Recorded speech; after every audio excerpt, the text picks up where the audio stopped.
All right, so are you ready for some seriously creepy true crime? Always. This time we're diving deep into two cases that honestly will make you question everything you thought you knew about quiet little towns. Ooh, I love a good small town mystery. Yeah, so first we have a vanishing librarian in a sleepy town. Oh.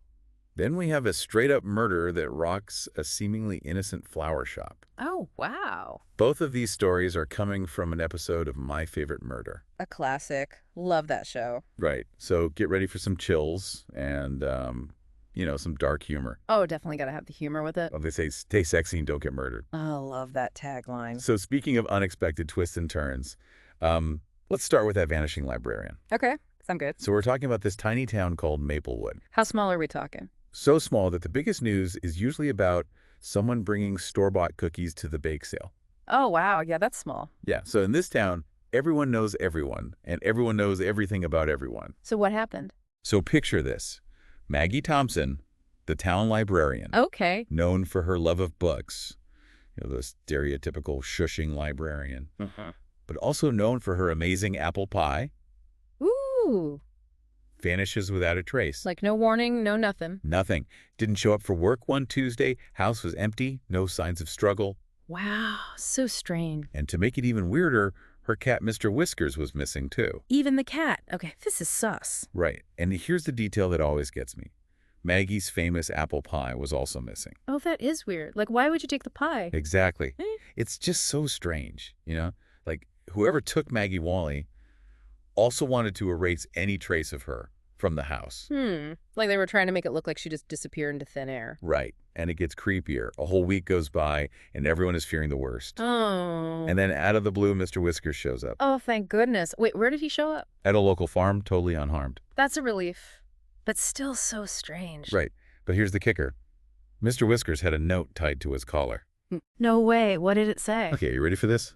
The note said, "The truth is buried where the stories end." Whoa. Chills. Literal chills. Right. Like, what does that Well, even mean? It's so cryptic. Like someone knows what happened to Maggie Right. and they want the truth to come out, but on their terms. Well, yeah, like a challenge to the town. Exactly. Or maybe even to Maggie herself. So naturally, at this point, the whole town is in a frenzy. I bet. Everyone's searching for clues. Oh, yeah. Everyone's looking everywhere for any sign of Maggie. Did they find anything? Okay, so someone discovers a hidden compartment in the library floor. No way. In the library. Yeah, right under the children's section of all places. Oh, that's creepy. What was in it? They found Maggie's journal. A journal. Interesting. And this is where things get really interesting. Okay, I'm all ears. So it turns out Maggie wasn't just, a bookworm. She was actually investigating a decades-old unsolved murder in Maplewood. What? No way. So the librarian was like a secret detective? Pretty much. She believed the killer was still in town, and her journal entries hinted that she was getting close to figuring out who it was. Wow, talk about a hidden life. Who would have guessed? Right. And her last journal entry sent chills down my spine. Okay, what did it say? It said, "I think they know I know." Oh my gosh. That is chilling. Right. It makes you think, like, who are they? Did they take Maggie? And what exactly did she uncover about that old murder that put her in danger? So many questions. Unfortunately, we might never know the answers. Oh no. Maggie was never found, and the case remains unsolved to this day. That's so sad. It's like she just vanished. Yeah, and some people in town even whisper about her ghost haunting the library. Ooh, like shushing people from beyond the grave. Exactly. It's become a local legend. I mean, it's a tragic story, but at least Mr. Whiskers is okay. Yeah, that's one silver lining in this whole thing. Absolutely. So are you ready to trade the quiet mystery of a small town for something a bit more, floral? Ooh, floral. Lay it on me. This next case takes us to sunny San Diego back in 2005. We're entering the world of delicate beauty. A flower shop. Sounds peaceful. Right. But behind all the beautiful blooms and, those colorful arrangements, there's a story of passion, betrayal, and murder. Oh, wow. A murder mystery among the flowers. Yeah, and it's as chilling as it is ironic. I'm intrigued. Tell me more. So picture this. The owner of the flower shop, her name was Lily. How fitting. Right. She's found dead in the back room, Oh, no. surrounded by roses. Oh, okay. And get this. She was strangled with a ribbon from one of her own floral arrangements. Wait, what? That's both creepy and kind of poetic. Right. It's like the killer wanted to use something beautiful to commit this horrible act. Yeah, and then using a ribbon, it's so personal and deliberate. Right, like it was a message. Okay, so who did it? Was it a robbery gone wrong? At first, the police thought it was a robbery, Yeah, makes sense. but nothing was stolen. So not a robbery then. What else? So as they start digging into Lily's life, they uncovered a secret. Ooh, a secret. What was it? Lily was having an affair Oh, no. With who? with a married man. Oh, boy, here we go. And not just any married man, a local politician. Oh, wow. That's juicy. Yeah, so of course the politician's wife became the prime suspect. Yeah, that's the obvious choice. Right. But here's the thing. She had a rock-solid alibi. Oh, no. So are we talking a cold case then? It went cold for 5 long years. 5 years. That's a long time. I know, right? So did they ever figure out who did it? Okay, so get this. 5 years later, the politician's teenage son confesses to the murder. Whoa, hold on. The son, why? He said he found out about the affair and he was furious. Oh, so he wanted to protect his family. That's what he said. He confronted Lily at the shop and things escalated and, well, Wow, that's intense. And here's the really creepy part. Yeah. He admitted to using the ribbon on purpose. Oh, wow, to make it look like a crime of passion. Exactly, to throw off suspicion from himself and his family. That's some serious premeditation for a teenager. I know, right? It's chillin'. So what happened to him? He ended up serving life in prison. Wow, that's heavy. What about the flower shop? It reopened eventually, but Yeah. they stopped selling ribbons. I guess some reminders are just too painful. Yeah, it makes you think about what it must have been like for the employees, Yeah.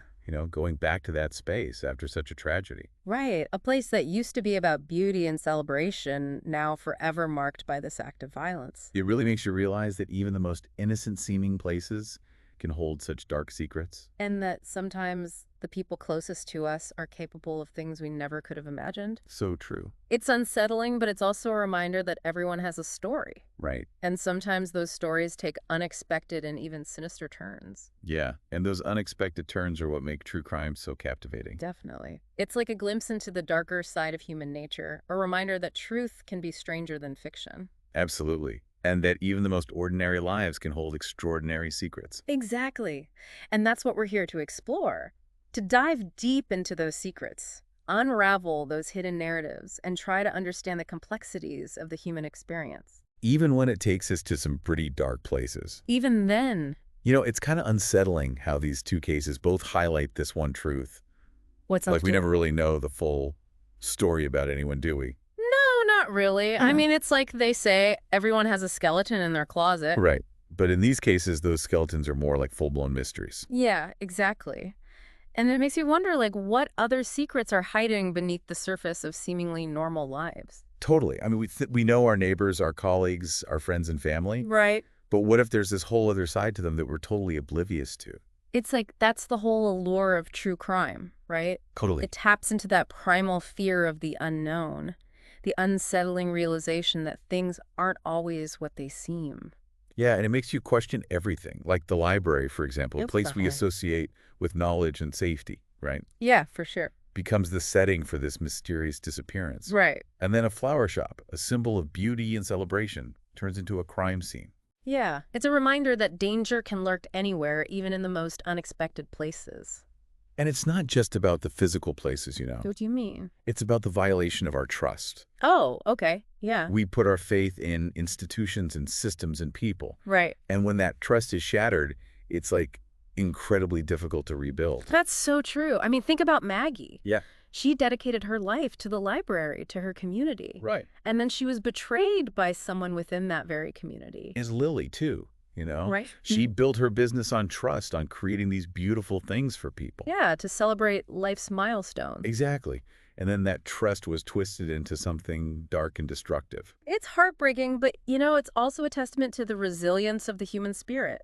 Ah, so. Like, even when faced with tragedy, we find ways to cope, to move forward, to seek justice.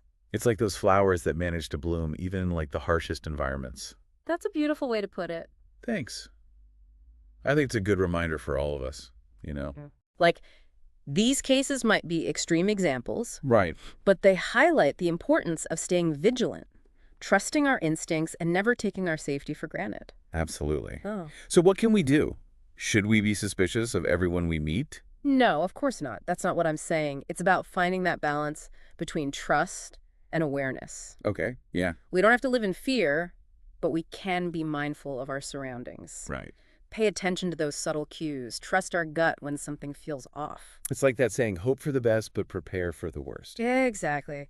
We can still believe in the good in people. Yeah. But it's also important to be realistic about the potential for darkness that exists. For sure.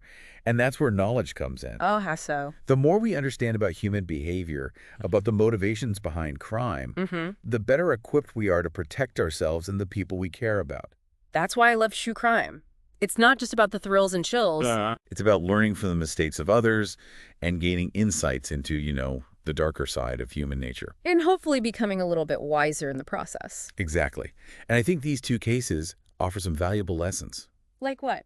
They remind us that even the most seemingly ordinary people can have these hidden lives. Right. That trust can be broken so easily. Yeah. And that justice isn't always served. True. But they also remind us that even in the face of tragedy, there's still hope. Yeah. There's still beauty. And there's that enduring human spirit that drives us to seek understanding and to make the world a safer place. Beautifully said. And with that in mind, let's shift gears for a moment. Okay. And explore a slightly different angle on these cases. Okay. I'm intrigued. What are you thinking? So we've talked about the secrets that individuals hold, Uh-huh. Those hidden lives. Right. But what about the secrets that places hold? Oh, interesting. You mean like the history of a building? The energy that lingers in a space? Exactly. Think about the library in Maggie's case. Okay. It's not just a building, It's a repository of stories. Yes. A place where generations have come to seek knowledge, to escape reality, to connect with others. Right. But what if those stories, those emotions, leave an imprint on the very walls of the building? Ooh, okay, now that's giving me goosebumps. It's like those haunted house stories. Right. Where the spirits of the past residents are trapped within the walls. But instead of ghosts, it's like the remnants of emotions, of secrets, of untold stories. Precisely. And the same could be said for Lily's flower shop. Okay. Yeah. Imagine all the joy, the love, the heartbreak that has passed through that space. Wow. Yeah. Weddings, funerals, anniversaries, first dates. Right. Each event leaving behind a trace of its energy. Right. And then this act of violence, this betrayal, just disrupts that balance. Exactly. It changes the energy of the place forever. It's like a stain that can't be erased. Right. A reminder of the darkness that has seeped into the very fabric of the building. It makes you wonder what other places hold these hidden layers of history, of emotion, of secrets. Oh, totally. The homes we live in, the schools we attend, the parks we visit. Yeah. Are they just structures or are they something more? Right. Something that carries the weight of the past, the whispers of untold stories. I'm going to be thinking about this every time we enter a building now. Me too. It's like a whole new level of awareness, a deeper understanding of the connection between people and places. And I think that's a really valuable takeaway from our discussion today. What is? It's not just about the crimes themselves. Oh. It's about the ripple effects, the impact on individuals, on communities, and even on the spaces where these events happen. Yeah. Yeah, it's like we're adding another dimension to that whole, who done it question. Right. It becomes where done it too. Ooh, I like that. The place itself becomes like a character in the story. Yeah, a silent witness. And sometimes those silent witnesses have a lot to say. Oh, for sure. I mean, think about all the historical sites around the world. Okay, yeah. Battlefields, prisons, castles, they're full of stories, Mm-hmm. both good and bad. Yeah. And you can almost feel the history when you're in those places. Totally. It's like the walls are whispering secrets. It makes you realize that even the most ordinary places have a story to tell. Right. A history that shapes them. And that's what makes true crime so fascinating. Right. It's not just about the crimes themselves, Mm-hmm. It's about the context, the history, the human stories that all come together to create these events. Right. It's like peeling back the layers. Ooh, like an onion?